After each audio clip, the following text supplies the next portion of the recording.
Hello, everyone, and a warm welcome to the Conscious Eating Evolution series. I'm Karina, a conscious eating catalyst and soul relationship guide, and have created this series to give you more holistic overview around the transformative power of food, so you feel more enabled and empowered to make healthier and more mindful choices for yourself and this planet. And today we dive into food addiction and the concept of calorie density with Chef AJ. And AJ is a chef, a culinary instructor, and professional speaker. She's the author of the popular book Unprocessed, How to Achieve Vibrant Health and Your Ideal Weight, which chronicles her journey from a junk food vegan faced with a diagnosis of pre-cancerous polyps to learning how to create foods that nourish and heal the body.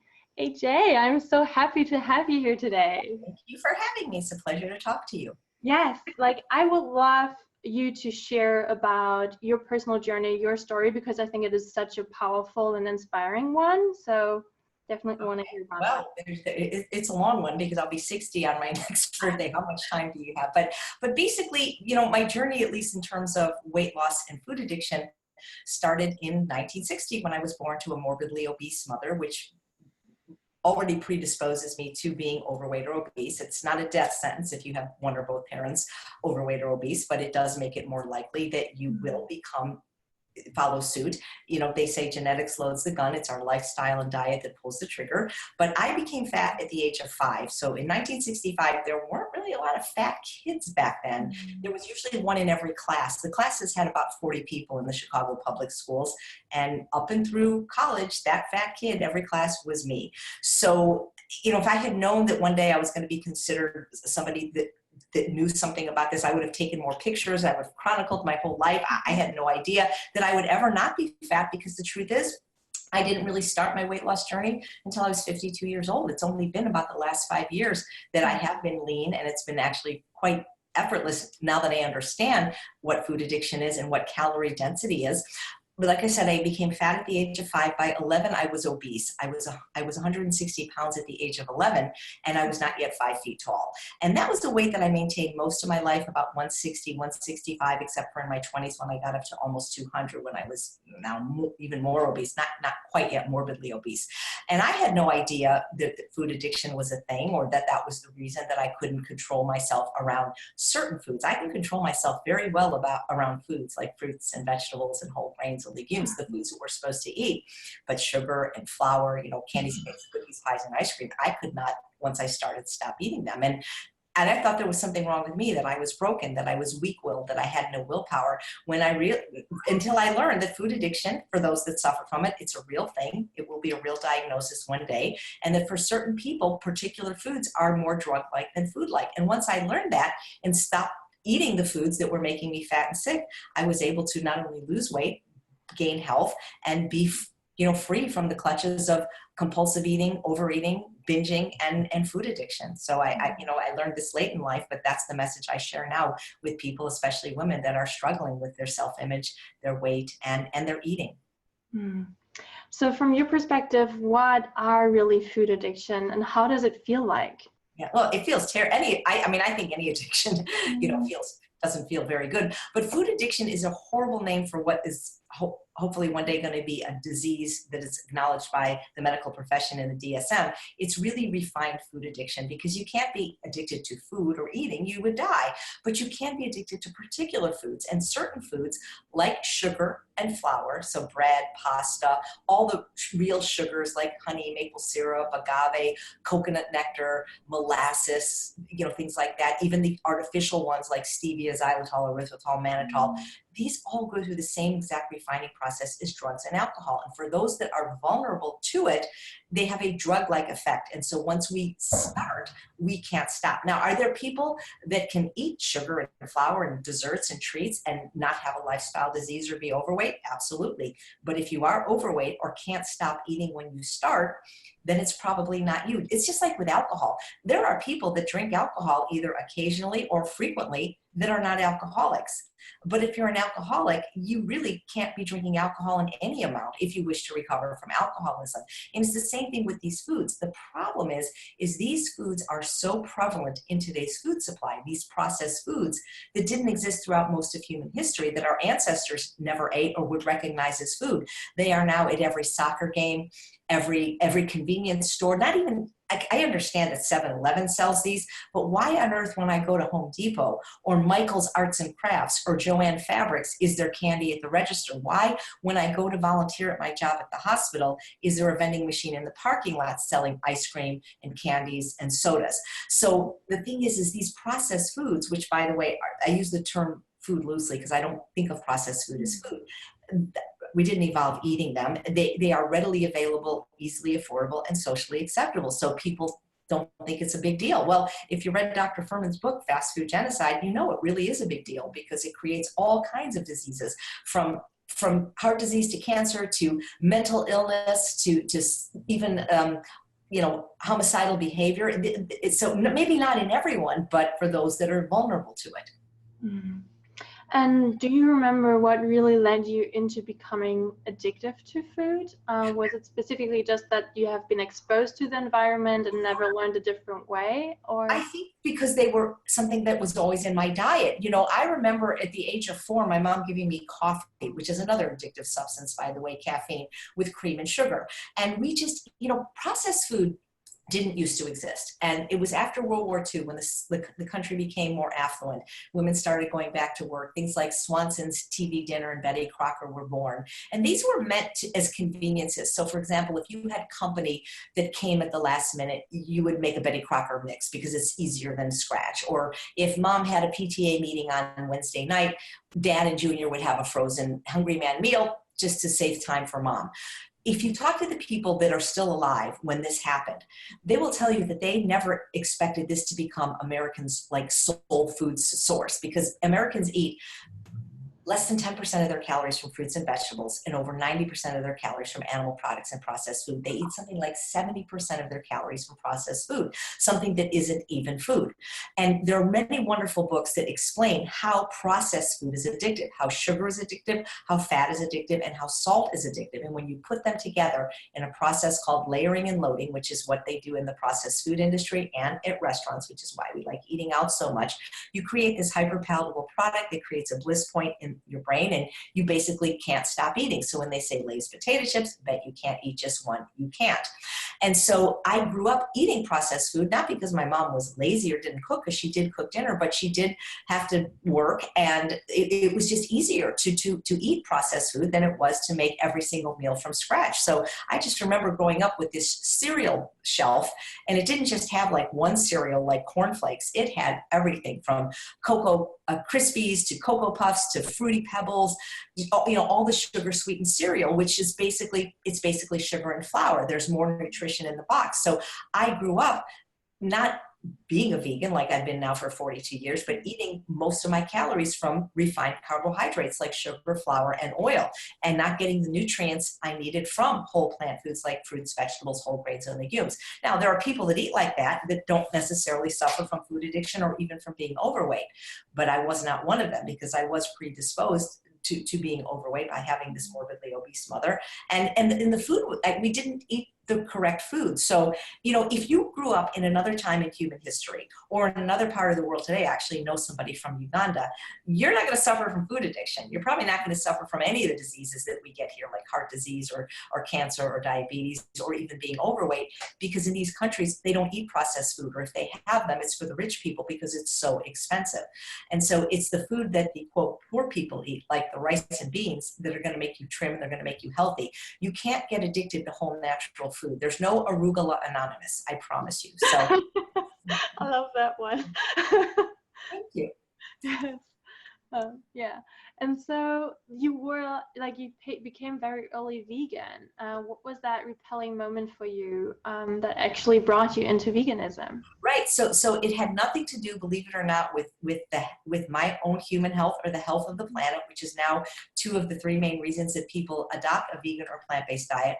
But I've always loved animals, and I always wanted to be vegan, but when I lived with my mom, she said no, and I didn't really have money to buy food. And so, I ate animals reluctantly, but I only ate a few of them and ones that I couldn't recognize. So in other words, I was raised Orthodox Jew, so we didn't eat any pork, which was great, or shell. So like there was a lot of animals that we just didn't eat. So I never got exposed to clams or crabs or lobsters or shrimp or bacon or any of that stuff. So that's really good. So I never developed a taste. So we ate, a little lamb, a little beef, a little fish. Well, I wouldn't eat fish anyway because that just freaked me out because, sometimes it had the head on it and it just smelled bad. So I wouldn't eat fish, and I wouldn't eat anything with a bone or that was like red, like it wasn't cooked. But if there was ground beef in a chili, I would eat it, for example. Or if my mom made, tuna fish from a can, I would eat it. I know I was eating animals, but I could pretend that they weren't. And I asked if I could please not eat them. And, it was 1960. She said, oh no, you would die. That's that. People feel that today.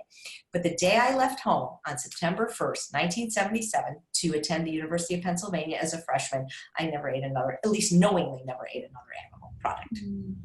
Oh, I would love you to share that one story that you actually had with, was it a gecko or? Yeah, it was a salamander. So I did murder a defenseless creature one time, and that was enough for me. So I was a pre-vet student at the University of Pennsylvania, and I was working for a veterinarian. That was part of my scholarship. I was on financial aid. And so I had to do work study. And the very first day on the job, he handed me a tank of live salamanders. And he said, I need you to cut their heads off. And I'm like, why? And he said, because I'm doing protein lens regeneration experimentation in the amphibian and I only need their eye. Well, I didn't want to do it. I was the kind of person that I couldn't even, when I went fishing, I use the term loosely, I didn't really go fishing, but if people went on a boat and there was fishing, I couldn't even, thread, everything would make me squeamish. But I did it one time and I vomited my guts out and I felt horrible. And I promised God that I would never harm another creature again. And so I became an instant vegan in that moment. And that's what made me vegan. I just couldn't hurt an animal. And I figured, I didn't think it was really right that we should be eating them. I ate them because I believed, as so many people do, that humans need animal protein, that it's somehow superior than plant protein, which it isn't.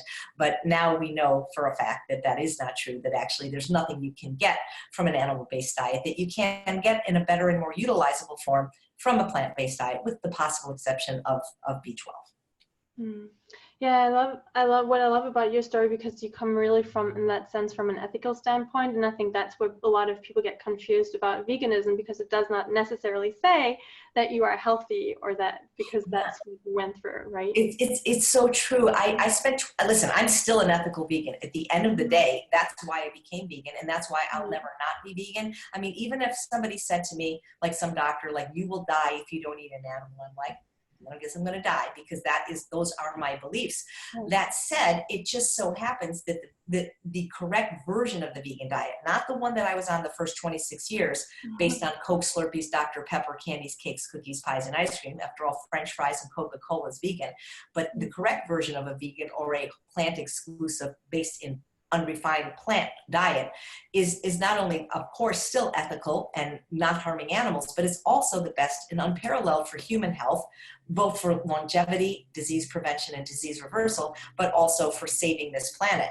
So, when you're 17, or at least when I was 17, it was 1977, there wasn't a lot of talk about global warming, or even, we didn't have an internet where we could learn the kind of things we learn today, or Netflix where we could watch documentaries like Forks Over Knives. So I did it for the animals, and I stayed vegan for the animals. It just so happens it restored myself to an ideal weight, to vibrant health, to sanity. The other thing is I wasn't just obese. I had actually the beginning of colon cancer at the age of 43. And yet I had eaten no animal products for 26 years. But I also didn't eat any fruits or vegetables, which means I didn't eat any fiber, which means I didn't poop. And when you don't poop for 26 years, or rarely poop, you can get these things called pre-cancerous polyps that bleed and eventually turn into colon cancer. So by switching my diet to from a vegan diet, or a junk food vegan diet, to a plant exclusive diet based on whole plants, I was able to restore my colon to factory settings and not have to have surgery or take drugs. So it's just the plant-based diet is just such a beautiful thing all the way around, because you're restoring your health, you're restoring the health of the planet, and you're being kind to animals. And I just if any one of those reasons is enough, but now you have three. Yeah, I love that. Thank you for sharing. And while you were obese, were there times where you tried different diets or um, what was that like? Yeah, so, well, before I became vegan is when I really tried different diets, because a lot of the hype, even in the early 70s, just like now, is high protein diets, right? You know, like Atkins, he was really popular. You know, when you'd eat things like, if you were hungry, you'd eat like, 10 slices of bacon, or you'd eat pork rinds, and, it's just ridiculous amounts of fat and protein and basically no carbohydrates. So I did try those. And you know what? Those diets work in the short term, and then you mortgage your health in the long term, but they're not sustainable, because they're really, I mean, who just wants to eat a bunch of fat and meat all the time? What's satisfying is the carbohydrates, the potatoes, the rice and beans, the fruits and vegetables. So those did work. Then another diet I tried, which I don't recommend, is anorexia, where you actually stop eating and get very sick and put into a hospital. That I don't recommend either, because I didn't really understand why I was fat. And now I understand it's because I didn't understand calorie density, because when I did eat, I was eating the wrong foods and I wasn't eating the right foods. It's so wonderful how the foods that are lowest in calorie density, meaning calories per pound of food, average calorie density, are the foods that are highest in nutrient densities: fruits, vegetables, whole grains, and legumes. And so if you follow the principles of calorie density, even just for health, you will eventually achieve your weight loss goals, because that's what our ancestors ate throughout most of human history, was food of a calorie density of about 700 calories per pound or less, which, I have this chart on the back of my book, which basically explains what it is. And I tell people to eat to the left of the red line for weight loss, recovering from food addiction, and also for disease prevention and disease reversal. These are the foods lowest in caloric density, highest in nutrient density. Win-win. Mm. And like for you, I think it was really, you had that moment, calorie density was really for you the moment when you really got it. What was so revealing for you about it that Yeah. you didn't catch before? Well, I can remember it exactly, because I can tell you where I was, where I learned it for the first time. I was a patient at the True North Health Center in 2011 in Santa Rosa, California, where the founder, Dr. Alan Goldhammer, does talk about calorie density in one of his presentations, and the psychologist, Dr. Lyle, does as well. They have different presentations on what's called the pleasure trap, the name of their book. And I went to see Dr. Lyle for private consultation. He's a psychologist. And I said, well, the reason I'm fat is because, I had a really traumatic childhood and all these bad things happened to me. And, my father left, and he, used my mother and my dog, and that's why I'm fat, because I eat. And he explained calorie density to me. And he says, you're not overweight because you have emotional problems. He says, it's because you have math problems. And once he explained calorie density to me and I implemented it, I never looked back. And I got lean. It was very easy. It was very enjoyable. And really, at the end of the day, that is why people are overweight. Yes, you may have had horrible things happen to you, and I'm sorry if you did, and I hope that you would heal that. But that is not the reason you're overweight today. It's because of what you're eating, or should I say what you're not eating. The foods lowest in caloric density, fruits and vegetables. Americans actually eat very little of the healthiest and the most calorically diluted foods. Yeah, but then like the food addiction comes in it as well. So people have like emotional attachment and connection to food, and that's sometimes really challenging for them to drop out. And how do you help people transition into liking healthier food? Right. Well, that is like a struggle, because what you're talking about, how do you get people to like healthy food, especially if they've been eating unhealthy food for a long period of time? And what you're talking about is neuroadaptation, or neurological adaptation, getting used to something. Like when you go to a movie theater, I went to a movie last night and we got there late, so it was completely dark. But instead of freaking out or calling the usher, we stood still, and in a few moments our eyes adjusted to the new level of brightness or darkness, and we easily found our seats. Well, your taste buds and your brain chemistry can go through that same process of neurological adaptation, getting used to the foods. If you're eating a lot of stimulating, high-fat, high-calorie foods with a lot of sugar, fat, and salt, the kind of food that I want you to eat to restore your health and sanity may not taste good at first. But if you do it for at least 30 days, guess what? You get used to it. Just like those of us that grew up drinking whole milk and were transitioned to non-fat milk. At first, we got upset with our parents. We said it didn't taste good. But they didn't give in. We got used to it. And then when we drank whole milk, it was too thick. It tasted like paint. Sometimes people can't do it on their own. They sometimes have to go to an inpatient setting like an Optimal Health Institute or a True North or a 10-day McDougall Live-In program where there is no other choice but to eat those foods. The problem is you cannot recover from a disease in the same environment that created the disease. That if you can't recover from alcoholism if you keep your job as a bartender, and you can't recover from obesity and food addiction in the same environment that made you fat and sick. So in other words, what people do is they white knuckle it, they use willpower, and they try to eat these healthy foods at the same time as buying, cooking, and having unhealthy foods for their family in the house. So they're always going to be tempted. So you have to change your environment. If you change your environment and have only healthy options, at first it may be unpleasant. There may be symptoms of detox. You may not like the food at first, but guess what? If that's all there is, you will eat it and you will get used to it. The problem is that it is not a quick fix. It can take up to 1 month for foods without salt or lower in salt to taste good to a person. And then after that, when you eat things like celery and chard, they taste incredibly salty.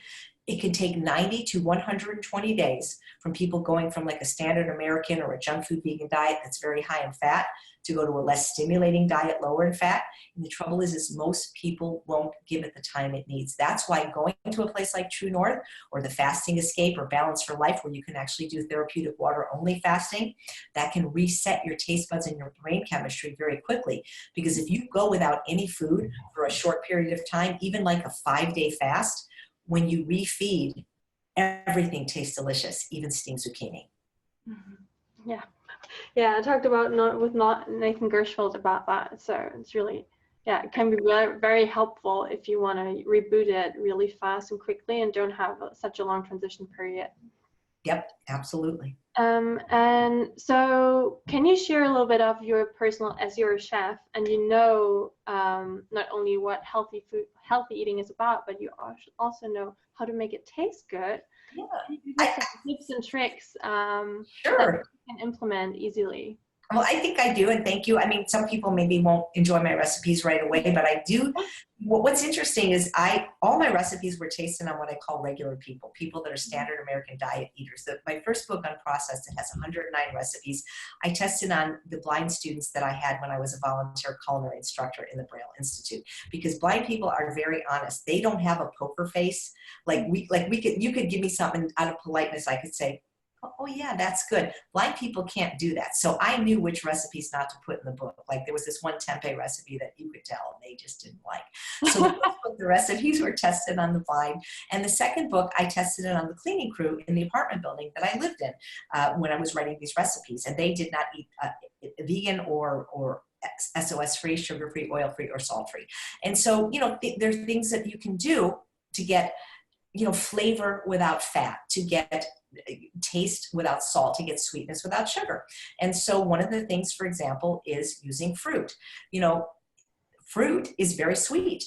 When you're eating a lot of sugar, you may not be able to taste the sweetness in fruit, but even using dried fruit as a transition, things like dates can be used in place of sugar. They're less calorically dense. They're 1,300 calories per pound as opposed to 1,800. But what's even better is there's still a whole natural food with water and fiber, vitamins, minerals, phytochemicals, antioxidants, and micronutrients. So anything anybody else can do with sugar, I can do with fruit. And I proved that in the 5 years that I was a pastry chef, a vegan pastry chef in a non-vegan restaurant in Los Angeles, because I only sweeten my desserts with fruits. And, roasting fruits, for example, like if you roast pears, they're going to have more sweetness than if you just use jarred pears or fresh pears. Or if you get bananas very, very, very ripe, these things are very, very sweet. Dried fruit is insanely sweet because you've removed the water. So that's how you can get sweetness without sugar. To get flavor without flavor without fat, which you can do. A lot of people just want that mouthfeel. So instead of using oil, which is 4,000 calories a pound, you can use nuts and seeds, which are about 2,600 to 3,000 calories a pound. But again, like the dried fruit, are a whole natural food with fiber, water, vitamins, minerals, phytochemicals, antioxidants, and micronutrients. Avocado, which is only about 750 calories a pound. It's got a lot of fat, but it's very creamy. And so you can replace that mouthfeel or what that missing is with whole natural foods like nuts, seeds, and avocado. And there's other ways to get flavor without fat by roasting, for example. If nobody wants to probably just eat a pound of raw zucchini or a pound of steamed zucchini. But if you roast it or put it in an air fryer, when you roast vegetables, you caramelize them, you bring out the sweetness, they're so much more flavorful. So the cooking methods are also important in getting food to taste good if you're not using things like animal products, cheese, oil, sugar, salt, things like that. The salt is the trickiest. It's the hardest for people. It's the biggest missing. But there's so many wonderful salt-free seasonings now, like Benson's Table Tasty, Savory Spice, and Penzeys have wonderful blends of salt-free seasoning. Kirkland, even at Costco, Trader Joe's, there's so many. Mrs. Dash, as long as it doesn't have sugar, has lots of varieties. And even just using fresh herbs. The other trick is if you can trick your palate by giving yourself something sour. So for example, if you're eating something like greens, which are naturally salty, and you squeeze a little lemon juice or lime juice on them, your taste buds for sour sit next to your taste buds for salt, and you think that you had something salty when you didn't. So, there's going to be a learning curve. It's like learning a new language if people are trying to cook in a more healthful manner. The cooking part isn't different. It's just, cooking is cooking. Of course, they have to learn, for example, that they can caramelize an onion, which they can learn for free on my YouTube channel. I've got lots of videos without any oil, and it looks exactly the same. It tastes exactly the same. So they may have to just invest some time in watching some YouTube videos or taking a hands-on cooking course. But if you can cook junk food, you can cook healthy food. You just have to learn how to do it. And again, I think the most important thing is to give yourself some time to adjust to the more subtle, but yet delicious flavors of whole natural food. I love that.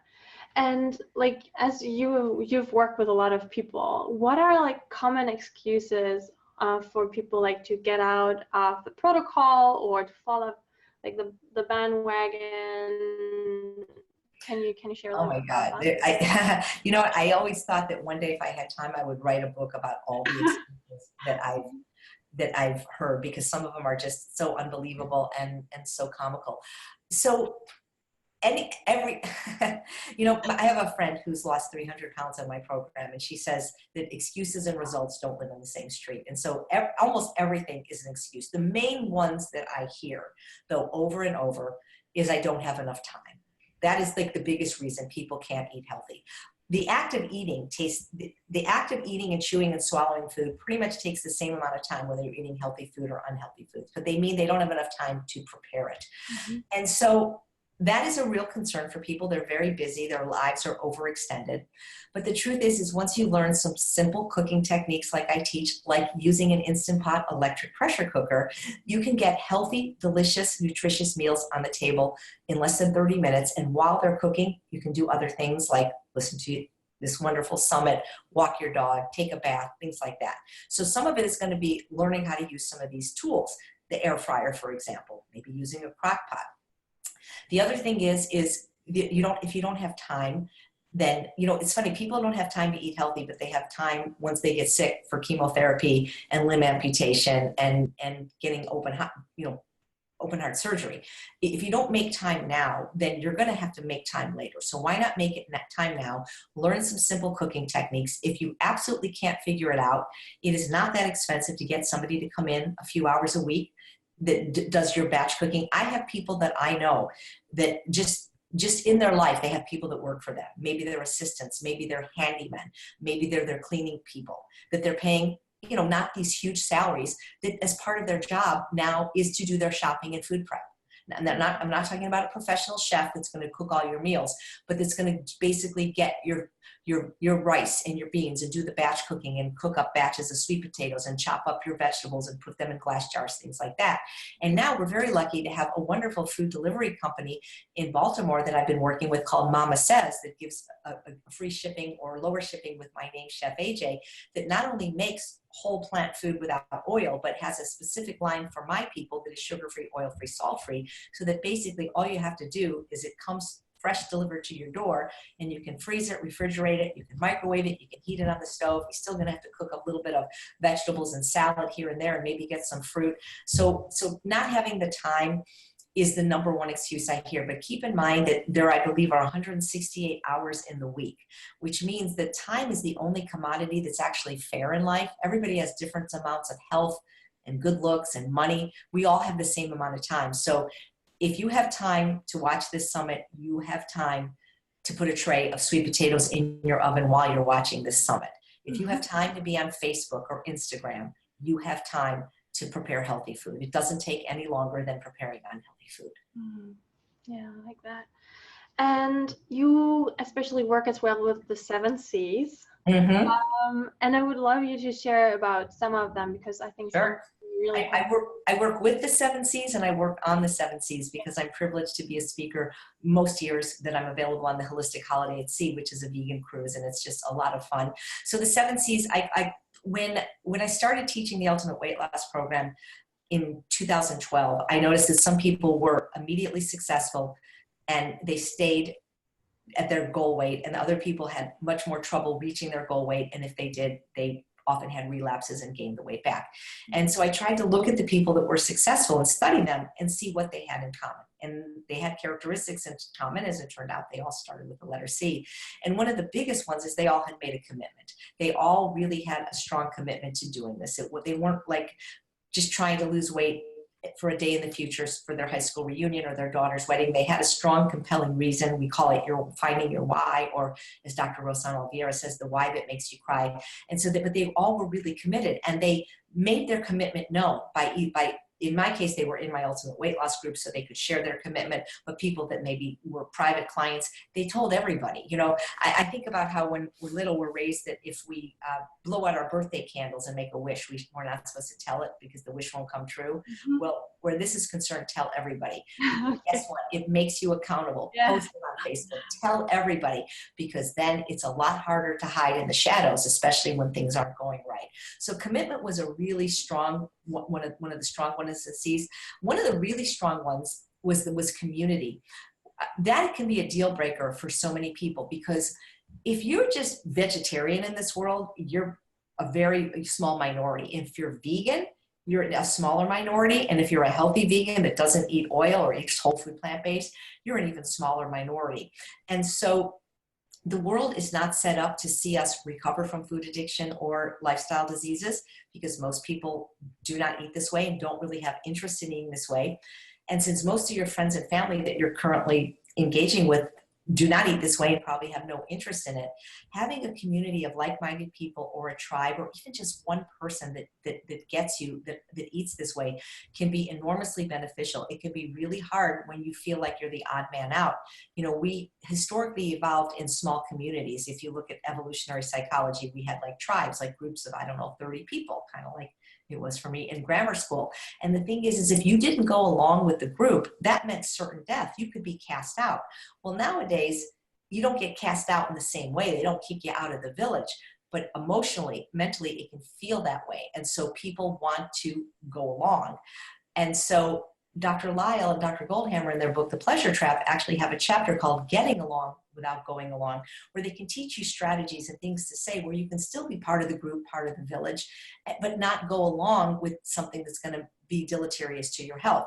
And so while most people aren't willing to get rid of their old tribe, although in some cases these people are actually derailing their health goals and their weight loss efforts, and they're actually enablers, what a good idea is to get a new group of people that you can socialize with, that you can be friends with, either in person or online. I created that with my Ultimate Weight Loss Program and my annual conference, but there's so many wonderful groups now on Facebook and Meetup that you can connect with.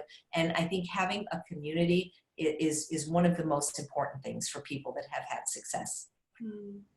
Yeah, and especially when the social aspect, whenever people around you are not eating this way, do you have as well some tips how people can handle those situations when they eat out, or within the family situation? That is hard. This is where your personality is going to make a difference, because I find that most of the people I work with are women, and they tend to be very agreeable, and they tend to be people pleasers, and they don't like to, call attention to themselves, make waves. And so it can be very hard for them to get their needs met. If you're disagreeable, which I am, I'm not coming off disagreeable right now, but when it comes to my health is non-negotiable. So I will be very disagreeable. I will not eat something that is going to make me fat and sick, even if you bought it for me. and made it special for me. And this can be hard for people. So they almost need to practice in a way, sort of like if you've ever had like a life coach or a headhunter and you've gone on job interviews, especially if you haven't been employed for a while, but a lot of times they'll work with you where they'll do like mock interviews where they'll ask you certain questions, even pointed questions, to see how you're going to behave in the interview and if you're going to get your feathers ruffled. You almost have to like learn a script so that you can negotiate these situations. And one of the things I find that has been helpful to me is to just tell the truth and just say, look, you know, I didn't know about this thing. It's called food addiction. And it turns out I've got it and it's really horrible. And I used to really suffer from it. And I found out if I don't eat these foods, I'm going to feel really good and things like that. So, you know, I love you guys and I want to be around a really long time to hang out with you, or in the case of your family, to take care of you. So I'm really going to, instead of saying you're bad, you're wrong, you're eating crap, which some people do once we find out this really is poison, it's going to cause you to get fat, sick, and die a slow, painful death. You don't put the spotlight on them and what they're doing, because a lot of times it's the loss of status that makes them sometimes treat you a certain way. But you say, look, you know, I'm doing this for my health. Doctor's orders, blame it on the doctor. Say, you know, I got this disease and it's really painful, this autoimmune condition. And I was on diabetes medicine and, you know, it was really had a lot of side effects. And so I really need to do this for me. You guys do whatever you want. It's fine. But I'm really going to ask for your help and support, if you love me, to please not offer me these foods and not bring them around. And maybe when we go out, instead of just going out for, you know, beers and wings, maybe we could do something else and shoot pool or go bowling or go hiking. So again, sometimes the relationships have to change if you want this to happen. And some relationships, the people won't want to change. But then, you know, you wonder if these people are really, if they don't have your best interest at heart, if they don't have your back, is it really worth it to be in those relationships? And were they ever really friends in the first place? I believe that a loving person, whether it's a family member or a friend, will support someone in recovery. Yeah, absolutely. And I love that.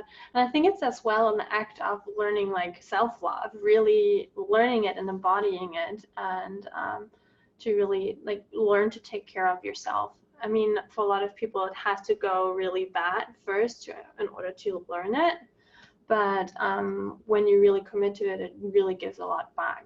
I mean, it's funny that you said that, because today I was actually listening to another summit, the Louise Hay Summit, and she wrote a book called You Can Heal Your Life that changed my life over 30 years ago. And she basically said that the root of everything is not loving the self, whether it's overweight or just about anything that you could be experiencing. But she said, you know, people that love themselves don't hurt themselves. And if you are significantly overweight and have a lifestyle disease because of your food choices, if you understand that. Now, it's different when you just didn't know and you're just eating crap, like you didn't know it was bad. But once you know this and you're still continuing to abuse your body, eating is either an act of self-love or self-hatred. Absolutely. Yeah. Yeah, definitely. And I think you have so much great knowledge to share. How can people, how can they work with you? Where do they find you? What's the deal? Well, if you were to Google Chef AJ, you'd find out probably more than you ever would care to know. I've written 3 books. You can find me on Amazon, but why not consider going to my website, which is my name, Chef AJ website, the word website. And if you sign up to be on my mailing list, and we basically don't sell anything. I mean, we have things that we sell, but we just basically tell you about wonderful summits like this and where I'm speaking. I'll send you 6 recipes that are my favorites. Several of them are made in the Instant Pot, and that might be the best way to connect if you want to find out where I'm going to be, which maybe it is a city near you. Mm-hmm. And there's actually as well a free gift available that you have to share with the audience. Right, it's the recipes. Yeah. So there's I believe it's a little blue box that says sign up to be on our mailing list, and then automatically you'll get 6. Right. Yeah, you will direct it through underneath the interview to it. So, and like I'm asking this every expert on the summit, as you are working in the field of positive change and making a difference in this world, what is your personal message of hope that you do have for the audience? That's a good one. So my message of hope is that there is hope, because I mean, sometimes I don't watch the news, for example. I haven't watched the news since 1977 because it's terrible for my mental health, even when there's an election or something really bad going on. But I want to say that there is hope. And if you have been suffering in your body or in your mind from either excess weight, food addiction, or maybe even a lifestyle disease like high blood pressure, heart disease, type 2 diabetes that you thought was just genetic, that there is hope for complete recovery. to feel better, to look better. As long as you're breathing, there's hope. I've had a student come to me once at age 90 after losing 2 children, one to diabetes and one to cancer. You're not supposed to outlive your children. At age 90, she changed her diet to the way I recommend. Wow. And just a few months ago, I attended her 98th funeral after she had published her first book. And so I see it all the time. People like Heather that weigh 436 pounds, that have lost 300 pounds. So I think that no matter how long or how deeply you suffered, know that it's not your fault, that you didn't have the correct information. Now you know something different, you're going to do something different. And that as long as you're breathing, there's hope, because I've seen the incurable cured. I've seen the irreversible reverse. And so just give it time, love yourself, and get the food right. Eat plants. Thank you so much. And thank you so much for your great service out there. I think, yeah, through your personal journey and experience, you have gained so much deep wisdom, and putting it really in together with like practical knowledge, and assisting so many people to transition and to help into living a healthier and happier life for themselves. So thank you so much for joining us today. And thank you all for watching and joining us as well. And please stay tuned for more incredible content on how to eat to improve your health, empower your spirit, and thrive for the planet. Thank you. Thank you. Bye. Bye.